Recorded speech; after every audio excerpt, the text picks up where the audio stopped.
looking for a good place now to connect my SDR radio antenna. Looking at the second IF transformer here. And I'm thinking this is a good spot right here.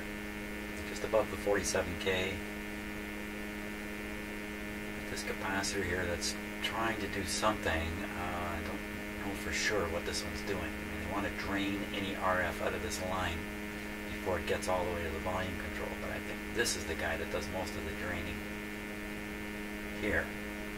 But no doubt, you know, Signal's got a choice: go the 47K route or go the capacitor route. So I think this is probably draining off a fair bit of the 455 here.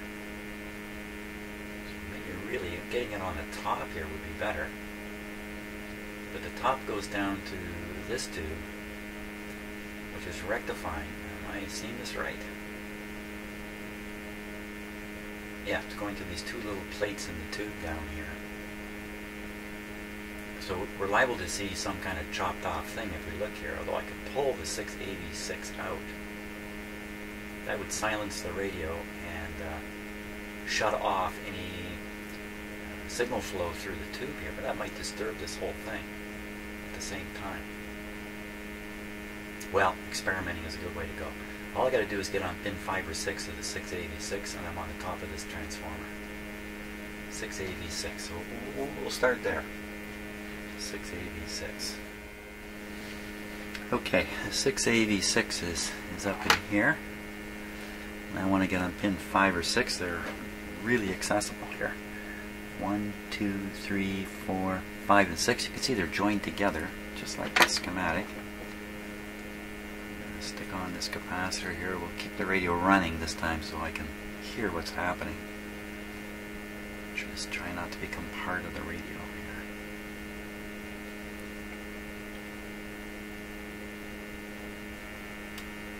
You could hear something there, couldn't you?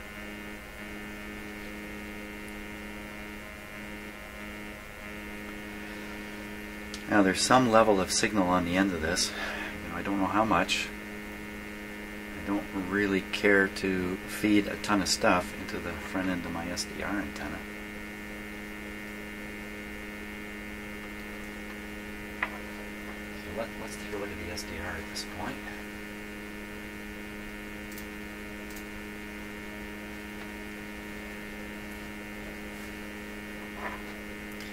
Nothing connected to the SDR. It's basically an open wire, and I'm holding it near, just near that capacitor. Look at that.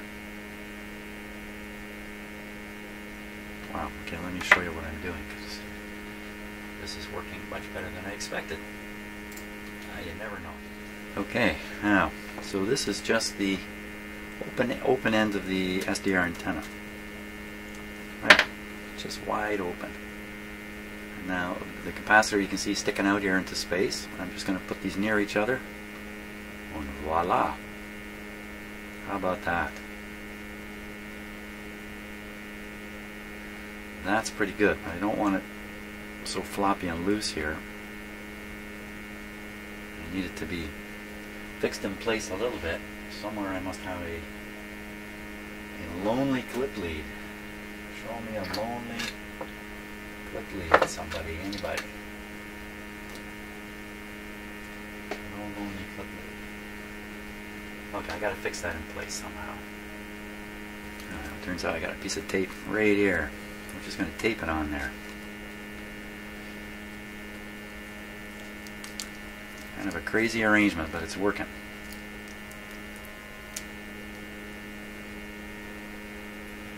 Knock down the output level of the signal generator.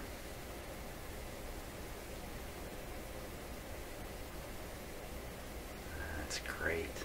Okay, I don't know what that weird thing is on the left side of the hump there. Could that be the... No, I was going to say maybe that's the stop frequency of the sweep. No, no, no. The sweep is going right off the screen from the left to off the screen to the right. So I don't know what that little bump is there. We'll ignore it for now. Let's get back to trying to tune this. So we're going to start on the second IF. closest to the output.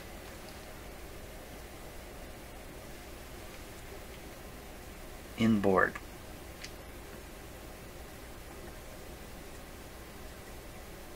You know, I think I was turning the wrong slug earlier.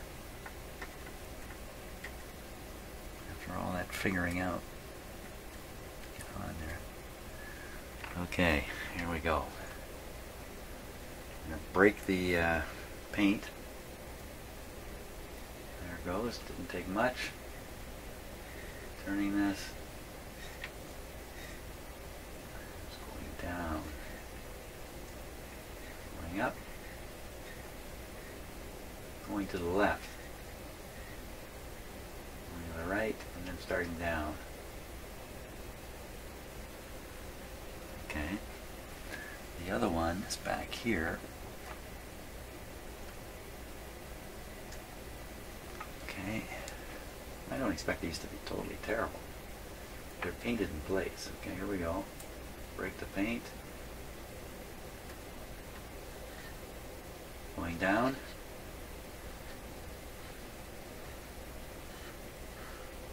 Up and to the left.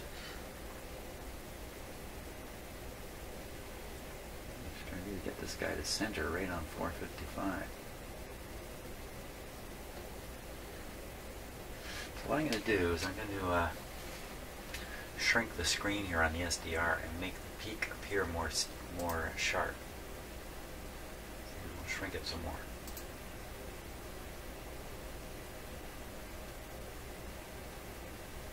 Pretty much dead on the 455 line, isn't it? The red line there. We'll try the two adjustments again.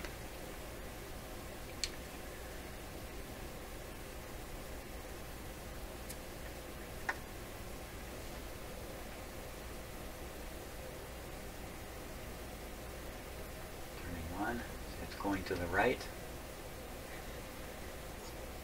Going up. Going to the left of the red line, so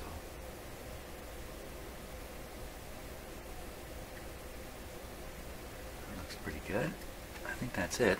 Let's fill around with the level that we're putting into this now. Crank it up, up, up, up, and drop it way down.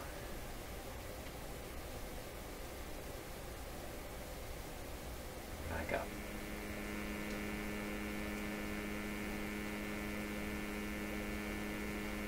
Well, it looks fantastic to me. How about the width now? If we look at the top of the curve,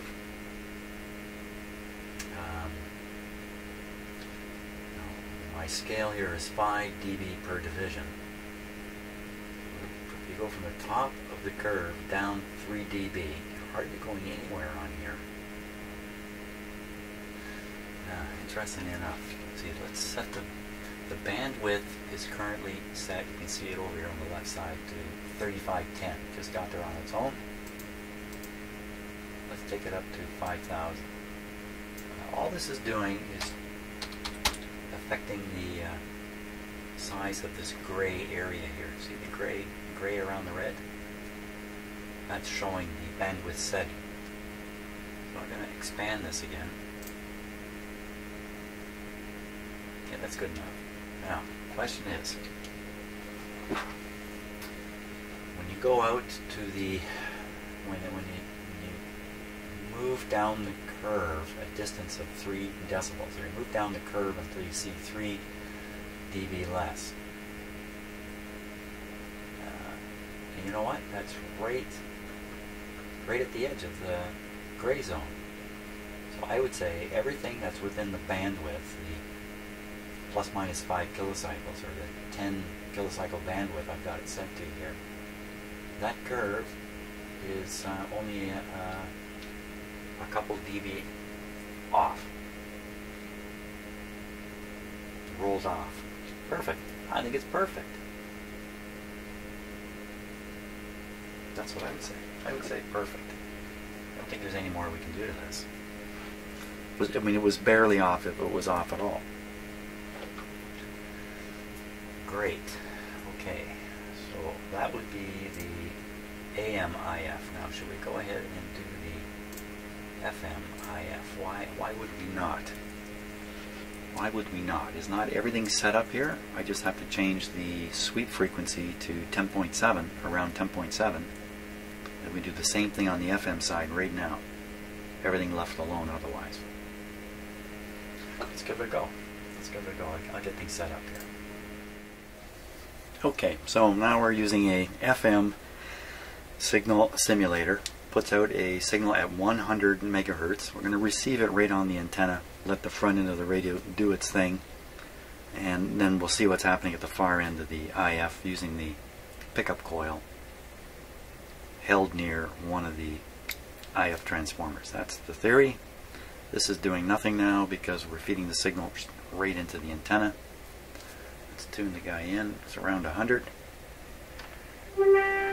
Woo.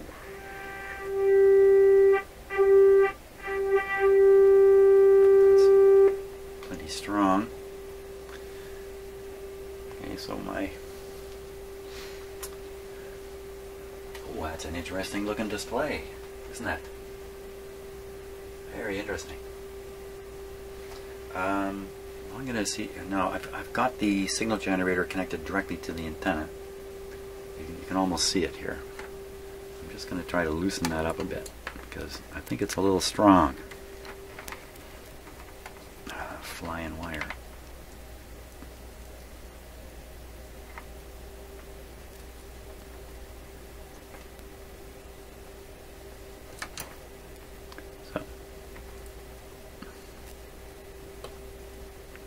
Trying to do the wires close together thing again. How about that wonderful tape?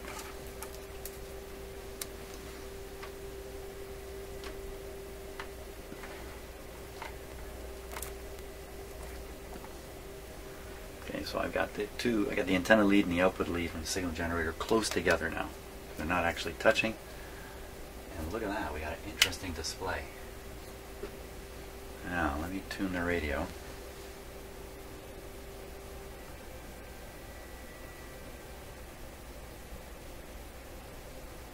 Okay, so we're tuned to, well, on the dial we're tuned to 100, but obviously the dial's not accurate on FM either. So we're below the transmitted signal. I'll tune up through it, just watch what happens inside the IF here.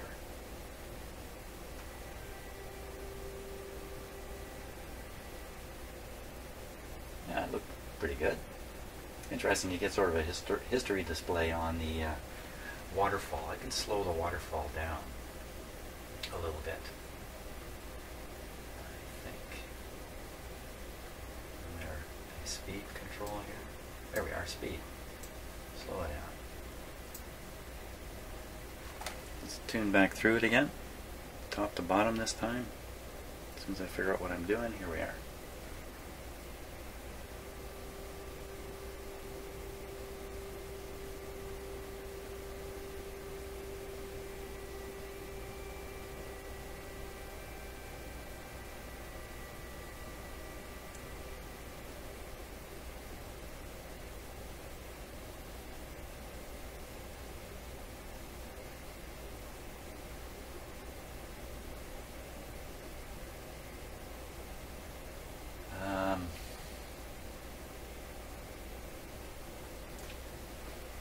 Trying to understand why is the waterfall still showing something? What did I do to it? What did I do to it? I don't think we should see anything down here now. Oh, okay, so this needs to be up a little bit. Look at that. That's better. Sort of sped up this display here, and this has to be up. How did they get down like that? With it right down at the bottom, it's like a permanent recorder underneath. It never forgets. You move this up and it will forget. Wow, okay. That's a little better. Clearly I need to learn more about how to do this with an SDR. But you know, that's the fun. This is the fun.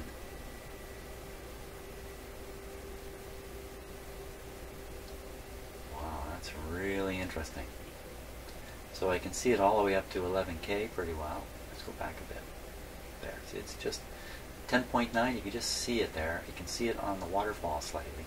I could fool around with the settings on the SDR and make that more apparent. Let's tune through again. The SDR is designed to put different colors up for different signal strengths, and you can kind of change that. Go across.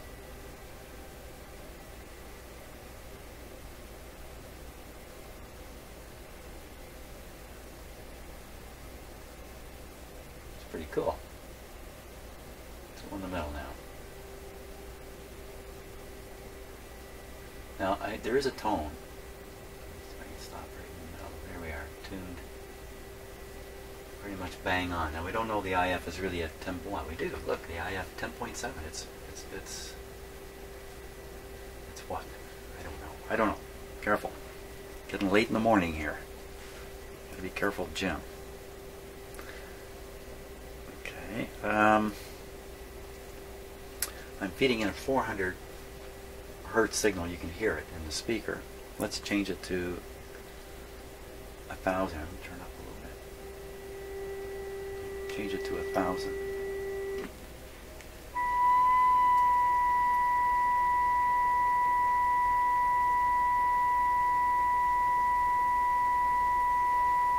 Okay, let's change it to 5,000.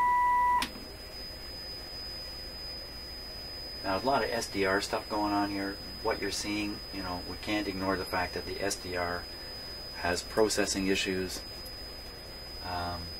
which is what we might be seeing. And what that stuff is out at 11.2, you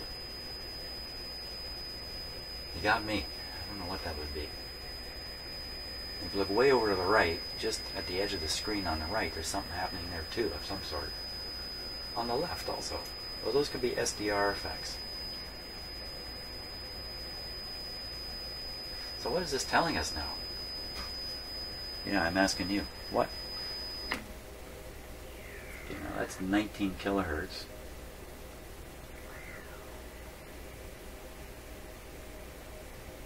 Yeah, I don't know what to make of that.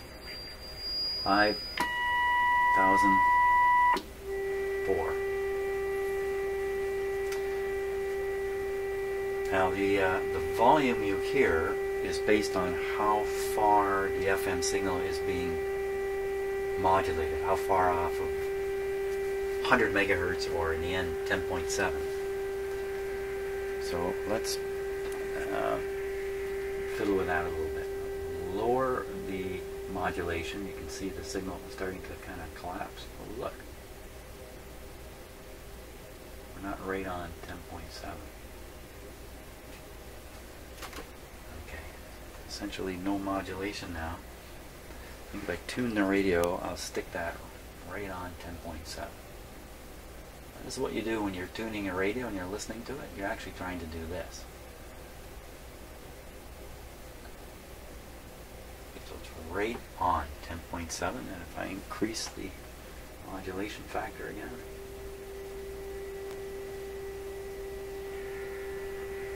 take it right out as far as the machine will go. Ooh, some funny things happen there. Oh, ooh.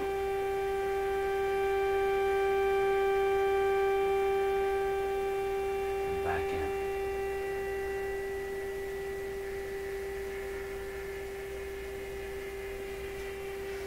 Now, another thing about doing this is, and I've seen this on, I've done this on a couple radios now. They have that center part right around 10.7. It looks really great. On the waterfall, it looks great. Just the way it looks. I'm not saying it is great or it's working right. I'm just saying it looks nice on the SDR. What are those two other things that are flanking it? There's one there about 10.65 and another one at about 10.75. What are those doing there? Where do they come from?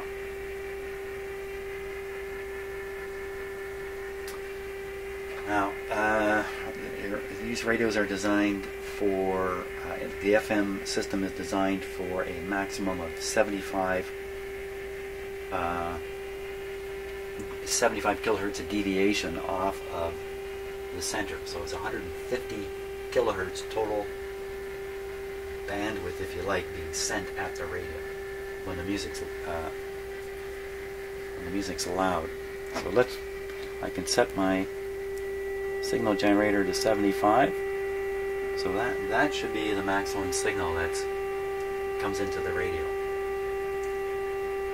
Interesting enough, those two flanky things are right at the edge of the bandwidth. But I don't know if is that a real thing, or is that just a phenomenon of how I'm doing this? Let me tune the radio and try and get it centered a little more.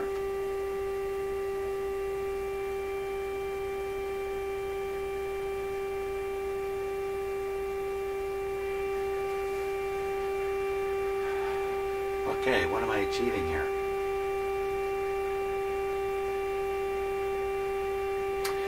Nothing, because I don't have this set right.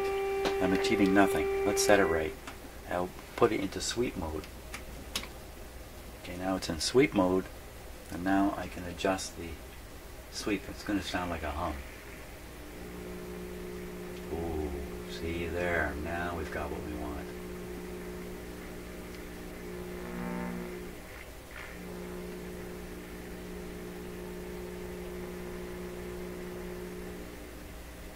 I can set it to sweep inside the 200 kilohertz bandwidth, or sweep well beyond it.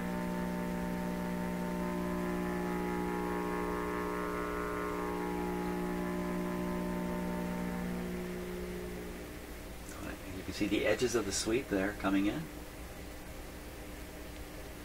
But if I knock it out far enough, they just disappear, because I think that's probably the way I should have this set. Now, what's that other signal that's showing up just above 10.7? What is that? Where's that coming from? Ooh, what happened there? Isn't that supposed to drop to nothingness?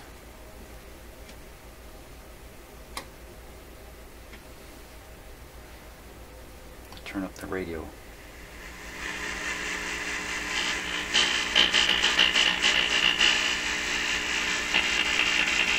That's my fingers on the control.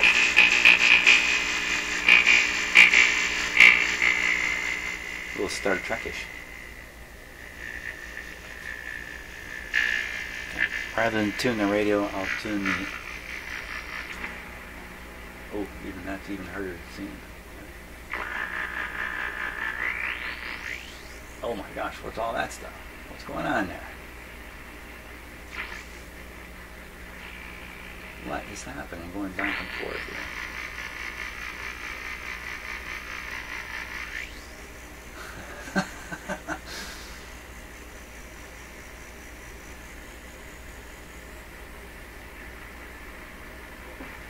Somebody explain that. So the sweep is a 60 cycle sweep based on the power frequency coming into my house that the instruments plugged into the wall. It's just picking up the 60 cycles and using that to create the sweep. Often these machines are called wobulators, because you kind of think of them as wobbling the frequency. Why does it look like that? We got two sideband things going on. Got weird stuff way out to the sides here. I'm not going to worry about that stuff. Like out at 11.6 there's something. I'm not going to worry about that.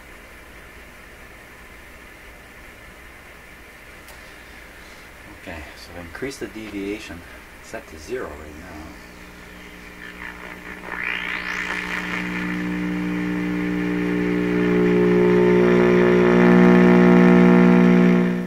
Turn down the volume.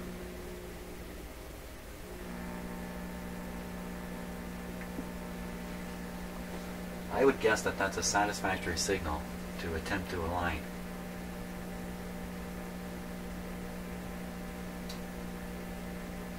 What I would have to do is know for sure that my signal generator is putting out a certain frequency, like 10 megacycles, and then know for sure that the radio is tuned to 10 megacycles. I'd have to know that by looking at the frequency of the local oscillator, I think, and making sure the local oscillator is running at the right frequency. Can't look at the dial. The dial is going to be a problem here.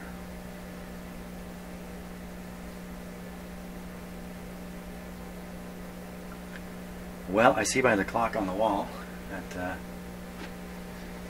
I'm basically done for this morning. what does the clock say? Jim, the clock says 11 o'clock. I gotta go. So we'll leave it here. I can pick it up right from here tomorrow. And we'll see where we get to with it. Huh. Getting somewhere. Like I said, my big lesson in this is you better be ready to spend hours fiddling around and then complicating it because I'm trying to use the SDR radio. I'm just trying to wing it here and sort things out. I got all kinds of mystery signals showing up, lots of stuff. So it's going to take some time. I think I'm in position now to fiddle around with the IF. Actually, you know what? I'm not. Never mind what I'm saying. I'm going to go now. Thanks so much for watching, and hope you're enjoying this. Hey, have you got your own SDR radio? Are you experimenting around?